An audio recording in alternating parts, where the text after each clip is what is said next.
అర్జున్ రెడ్డి టాలీవుడ్ సినీ ఇండస్ట్రీలో trend set చేసిన సినిమాల్లో ఒకటన్న విషయం అందరికీ తెలిసిందే. Star hero Vijay Deverakonda, director Sandeep Reddy Vanga కాంబినేషన్లో వచ్చిన అర్జున్ రెడ్డి బాక్స్ ఆఫీస్ వద్ద మంచి విజయాన్ని అందుకుంది. 2017 ఆగస్టు 25వ తేదీన విడుదలైన ఈ సినిమా 50 కోట్లకు పైగా వసూలు చేసి భారీ లాభాలను అందించింది. సందీప్ వంగ డెబ్యూతో వేరే లెవెల్ క్రేజ్ సంపాదించుకున్నారు.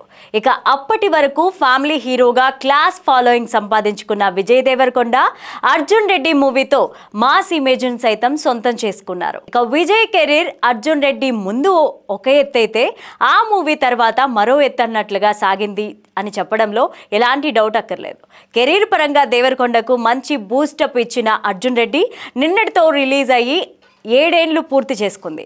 ఈ సందర్భంగా అర్జున్ రెడ్డి మూవీ మేకింగ్ స్టిల్స్ను విజయ్ దేవరకొండ సోషల్ మీడియాలో షేర్ చేశారు. ఆ సమయంలో మూవీ ఫుల్ వర్షన్ కోసం పోస్ట్ చేశారు. అయితే అర్జున్ రెడ్డి సినిమా విడుదలైనప్పుడే 7 ఏళ్లు అయిందంటే నమ్మలేకపోతున్నానని తెలిపారు. గత ఏడాదే పూర్తయినట్లు అనిపిస్తోందని, ఎన్నో విషయాలు ఇప్పటికీ గుర్తొస్తున్నాయని చెప్పారు. అర్జున్ రెడ్డి 10 ఇయర్స్ యానివర్సరీకి ఫుల్ కట్ వెర్షన్ను రిలీజ్ చేయాలని సందీప్ రెడ్డి వంగాను రిక్వెస్ట్ చేశారు. అయితే అప్పట్లో మూవీ రిలీజ్ అయినా కూడా చాలామంది ఫ్యాన్స్ ఫుల్ వెర్షన్ను విడుదల చేయాలని డిమాండ్ చేశారు.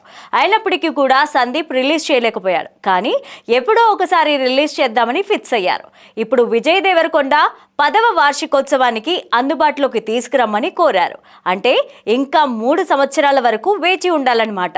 ఇక అర్జున్ రెడ్డి ఫుల్ వర్షన్ కోసం వెయిట్ చేస్తున్న ఫ్యాన్స్ ఇలా చెబుతున్నారు. రొమాంటిక్ డ్రామా జోనర్తో వచ్చిన అర్జున్ రెడ్డి సినిమాలో కోపాన్ని కంట్రోల్ చేసుకోలేని యువకుడిగా విజయ్ దేవరకొండ కనిపించి మెప్పించాడు. ఇక ఈ సినిమాతో ఇండస్ట్రీకి హీరోయిన్గా పరిచయమైన శాలిని పాండే తన యాక్టింగ్తో ఫిదా చేసింది. భద్రకాళి పిక్చర్స్ బ్యానర్ పైన సందీప్ రెడ్డి వంగ బ్రదర్ ప్రణయ్ వంగ ఇద్దరు కలిసి నిర్మించారు.